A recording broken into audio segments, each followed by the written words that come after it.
వైఎస్ఆర్సీపీ ప్రభుత్వం వాళ్ళ అధికారంలో చేసినటువంటి తప్పులను కూడా నేను మీకు చెప్పాను. 145 నుంచి 160 సీట్లు వస్తాయని చెప్పాను. అలానే ఇంకొక 4 గెలుపు, ఒక 164 వచ్చినాయి. వాళ్ళకు 11 వచ్చి ఓడిపోయినారు. ఆ రోజు కూడా నేను ప్రతిదీ నిలదీశా. ఎలక్షన్స్ ముందు కూడా, ఎలక్షన్ అయిన తర్వాత కౌంటింగ్ అయిన తర్వాత అంటే ఒక ధైర్యం ఉంటుంది.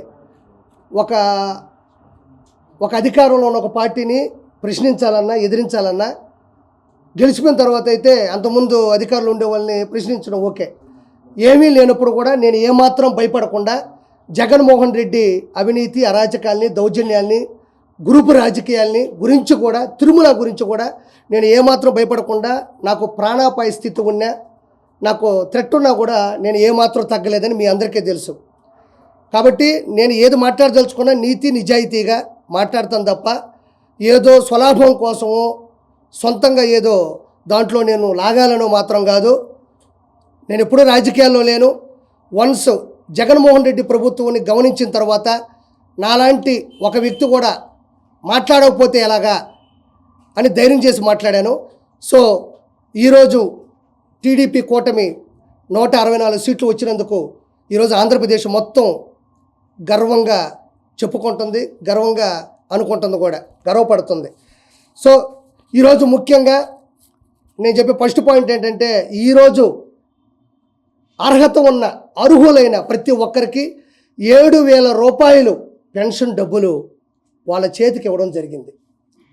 ఈరోజు ఎంపీలు కానీ, క్యాబినెట్ మినిస్టర్లు కానీ, ఎమ్మెల్యేలు, శాసనసభ్యులు కానీ అందరూ కూడా ప్రజల్లోకి వెళ్ళి చైతన్యపరుస్తూ, వాళ్ళ ఆనందాన్ని ఇస్తూ, వాళ్ళకి భరోసానిస్తూ 7,000 రూపాయలు పెన్షను కొడాలి నాని కానీ, పేరు నాని కానీ, మా నెల్లూరుడు అనిల్ కుమార్ యాదవ్ కానీ గెలవగానే 1వ తారీఖు కూడా రాలా, గెలవగానే మీరు అది ఇవ్వండి చూద్దాం అన్నారు.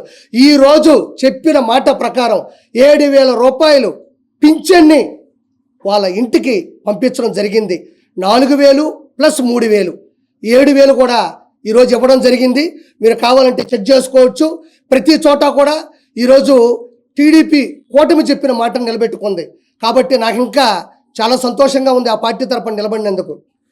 కాబట్టి ఇంకోటి ఏంటంటే, రానున్నటువంటి రోజుల్లో కూడా ఏదైతే మేనిఫెస్టో ఉందో వాటిల్లో కూడా 100%, 100% కూడా నెరవేర్చబోతున్నారు. పేద ప్రజలు, బడుగు బలహీన మైనారిటీ ప్రజలు కూడా వాళ్ళు సమాజంలో తలెత్తుకొని తిరిగేటట్లుగా కూడా టీడీపీ ప్రభుత్వం చేకూరుస్తుంది. ముఖ్యంగా నేను చెప్పేది ఏంటంటే, నేను ఫస్ట్ నుంచి చెప్పేది, నేను చెప్పిన తర్వాత కూడా చాలామంది మాట్లాడినారు. తిరుమల తిరుపతి దేవస్థానం టీటీడీలో పైన తిరుమల కొండ మీద అవినీతి జరుగుతుంది, అక్కడ దౌర్జన్యం జరుగుతుంది అని నేను ఫస్ట్ నుంచి చెప్తానే ఉండా. అందులో ఒక మచ్చు తునక మనం తీసుకున్నట్లయితే ఇలా చూడండి. ఇది నగిరి శాసనసభ్యురాలు, పర్యాటక శాఖ మంత్రిగా కూడా చేసినటువంటి ఆర్కే రోజా. ఈవిడిది ఒకసారి మనం గమనించినట్లయితే చూడండి, Shrimati R K Roja, member of legislative అసెంబ్లీలో ఈవిడ 2021 తారీఖున 20 మందికి విఐపి బ్రేక్ దర్శనాలు ఇచ్చింది. 20 మందికి విఐపి బ్రేక్ దర్శనాలు ఇచ్చింది. కావాలంటే ఒకసారి నేను ప్రింట్ తీసుకున్నా, అంటే అధికారికంగా రిలీజ్ చేసిన దాన్ని, కొండ మీద నుంచి వచ్చిన ఒక పేపర్ని నేను ప్రింట్ తీసుకున్నా. మీరు మామూలుగా గూగుల్లోకి వెళ్ళి సెర్చ్ చేసినా కూడా ఇది దొరుకుతుంది. 20 మందికి M Srinivas Chakravarthi, K Ashok Goud, N Rammohan, R Lakshman Perumal, ఈయన చెన్నై అనుకుంటా.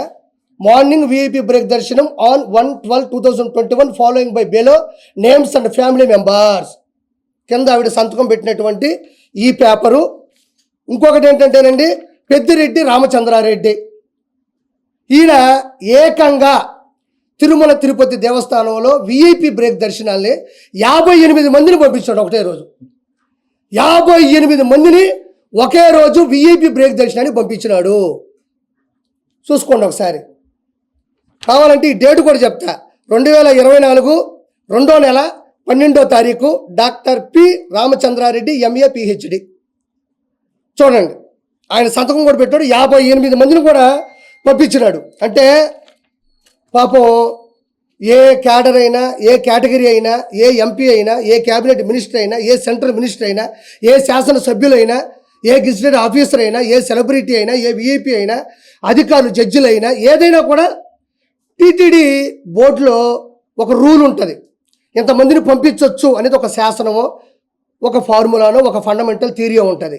వీళ్ళు అడ్డదిడ్డంగా సంబంధం లేకుండా 151 సీట్లు వచ్చిన అధికార గర్వంతో, అహంకారంతో, అధికార దుర్వినియోగంతో 58 మందిని పెద్దిరెడ్డి రామచంద్రారెడ్డి 20 మందిని రోజా, అంటే ఒక్క రోజులో అతను 58 మందిని, ఈవిడ 20 మందిని పంపించిందంటే 151 శాసనసభ్యులు, 22 మంది ఎంపీలు, ఇంకా సెంట్రల్ మినిస్టర్లు, క్యాబినెట్ మినిస్టర్లు, అంటే ఇద్దరే ఇంతమందిని పంపిస్తే ఒక రోజులో 365 ఇంటూ 5 సంవత్సరాల్లో ఈ ఎంపీలు, సెంట్రల్ మినిస్టర్లు, క్యాబినెట్ మినిస్టర్లు, శాసనసభ్యులు వీళ్ళందరూ కలిసి వాళ్ళు ఒక్కొక్క లెటర్ హెడ్ మీద ఎంతమందిని పంపించుంటారని నేను అడుగుతా ఉండా. ఒక రోజులో 20 విఐపి బ్రేక్ దర్శనాలు పంపిస్తే, ఒక పెద్దిరెడ్డి రామచంద్రారెడ్డి 58 మందిని పంపిస్తే ఒక్క రోజులో అలా 365 ఇంటూ 5 ఉన్న ఈ 100 రోజుల్లో ఒక్కొక్కరు శాసనసభ్యులు వీళ్ళందరూ ఎంతమందిని పంపించారో ఒకసారి ఆలోచించండి. ఇదంతా ఎందుకు చెప్తున్నానంటే, పోయినారు, దేవుని దర్శించుకున్నారు, అయిపోయింది. కానీ ముఖ్యంగా గమనించాల్సింది ఏంటంటే, ఇక్కడ సామాన్య భక్తులు తిరుపతి నుంచి తిరుమల కొండకి నడుచుకుంటూ వస్తారు. సర్వదర్శనం అని ఉంటుంది. క్యూ లైన్లోకి వెళ్ళిపోతారు, అక్కడి నుంచి కంపార్ట్మెంట్లోకి వెళ్తారు, ఆ నుంచి దర్శనానికి వెళ్తారు, ఆ తర్వాత బయటకు వచ్చి లడ్డు తీసుకుంటారు. అది అందరూ తెలిసిందే. కానీ కొన్ని లక్షల మంది, కోట్ల మంది కింద నుంచి నడుచుకొచ్చే సామాన్య భక్తులు, డబ్బులు లేని వాళ్ళు, నిజమైన దైవభక్తి కలిగిన వాళ్ళు, మాకెలా విఐపి దర్శనాలు వద్దు, మేము డైరెక్ట్గా దేవుణ్ణే చూడాలనుకుంటున్నాం, అది కదా నిజమైన భక్తి అనుకునే వాళ్ళు కూడా పైనుంచి, అదే కింద నుంచి పైకి వచ్చి క్యూ లైన్లోకి వెళ్తారు. ఈ క్యూ లైన్లోకి వస్తారు, కంపార్ట్మెంట్లోకి వెళ్తారు, దర్శనానికి వెళ్తారు. ఇక్కడ ప్రాబ్లం ఏంటంటే, విఐపి బ్రేక్ దర్శనం ఇవ్వడం వల్ల ఎక్కడికక్కడ క్యూ లైన్ ఆగిపోద్ది. వీళ్ళు పోతారు, వీళ్ళ హారతలు, వీళ్ళ పట్టింపులు, ఇంకా దగ్గరకు తీసుకెళ్ళడం, దేవుడితో మాట్లాడతామని చెప్పడం. దేవుడే మాట్లాడటం అది వేరే విషయం. నీతి, నిజాయితీ, భక్తి, శ్రద్ధ ఉంటే దేవుడు మనకు ఆశీస్సులు ఇస్తాడు. అధికారం, అహంకారం, రౌడీయిజం, మంది మార్బలం, అక్రమ ఆస్తులు ఉంటే జగనన్న ప్రసన్నం అవుతాడు, జగనన్న కనబడతాడు, జగనన్న దర్శనం ఇస్తాడు, వెంకటేశ్వర స్వామి కాదు. భక్తి శ్రద్ధతో వెళ్తే వెంకటేశ్వర స్వామి మంచిగా ఆశీస్సులు ఇస్తాడు. ఈ విధంగా అధికార దుర్వినియోగం వెళ్తే ఆకారం ఉంటుంది తప్ప ఆశీస్సులు ఉండవు. ఈ విధంగా కొన్ని వందల మందిని వీపీ బ్రేక్ దర్శనానికి వెళ్ళి సామాన్య ప్రజలందరూ కూడా క్యూ లైన్లో ఆగిపోయినారు. వాళ్ళు కదలాలి కదా, ఇక్కడ క్యూ లైన్ కదలాలా, క్యూలోకి వెళ్తే కంపార్ట్మెంట్లకు కదలాలా, కంపార్ట్మెంట్లకు వెళ్తే దర్శనం కదలాలా, దర్శనం కదిలితే లడ్డు తీసుకోవాలా, లడ్డు తీసుకుంటే కిందకి రావాలా. వీటి వల్ల ఎంత ట్రాఫిక్ జామ్ క్యూ లైన్లో జరుగుతుంటుందో ఒకసారి ఆలోచించండి. ఎంతమంది, ఇంకో మాట చెప్తున్నా, మీరు చర్లపల్లిలో జైలు చూస్తుంటారు, చెంచులగూడలో జైలు చూస్తుంటారు, నెల్లూరులో చూస్తుంటారు, రాజమండ్రిలో చూస్తుంటారు, అండమాన్ నికోబార్లో చూస్తుంటారు. కానీ 2019 నుంచి 2024లో తిరుమల కొండ మీద జైలును చూశారా? ప్రజలు, భక్తులు చూశారు. క్యూ లైన్ కూడా లోపల బానిచ్చేసి డోర్లు వేసేసి ఏమాత్రం మంచినీటి సదుపాయం లేకుండా చేయడం, ఏమాత్రం అన్నప్రసాదం, పొంగల్ కావచ్చు, లేకపోతే సాంబార్ అన్నం కావచ్చు లేకుండా చేయడం, ఏమాత్రం మజ్జిగ లేకుండా చేయడం. అంటే ఇక లోపలికి వెళ్తారు, పిల్ల చల్ల ఉంటారు, ముసలాళ్ళు ఉంటారు, థైరాయిడ్ పేషెంట్లు ఉంటారు, షుగర్ ఉంటుంది, బీపీ ఉంటుంది, కొంతమందికి ఆస్మా ఉంటుంది, కళ్ళు పడిపోతూ ఉంటాయి. లోపల పోతే కనీసం ఫ్యాన్లు కూడా తిరగనీయకుండా చేశారు. ఇలా లోపలికి వెళ్ళిన వాళ్ళని జైల్లో ఉన్న ట్రీట్మెంట్ కాదా ఇది?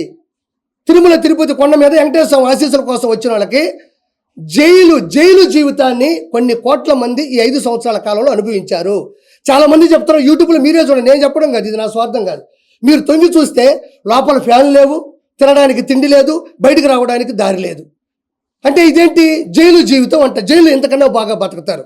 కంపార్ట్మెంట్లోకి వెళ్తే కూడా మినిమం సౌలభ్యాలు, మినిమం సౌకర్యాలు కూడా అక్కడ అందరి పరిస్థితులు వచ్చినాయి. అంటే లోపలికి వెళ్తే ఇంక అలానే పడుండిపోవాలా, ఎప్పుడు వెళ్తే అప్పుడు ఉండాలా, పోయేవాళ్ళు పోతూ ఉంటారు, వచ్చేవాళ్ళు వస్తూ ఉంటారు. మొత్తానికి మెంటల్ టెన్షన్, ఆడవాళ్ళు ఉంటారు పాపం, వాళ్ళు ఇంకా ఎట్లా కదలని పరిస్థితికి వచ్చేసింది. అంటే జైలు జీవితాన్ని దాని మీద చూపించినటువంటి ఘనత ఓన్లీ జగన్మోహన్ రెడ్డిది మాత్రమే. తర్వాత వచ్చేసి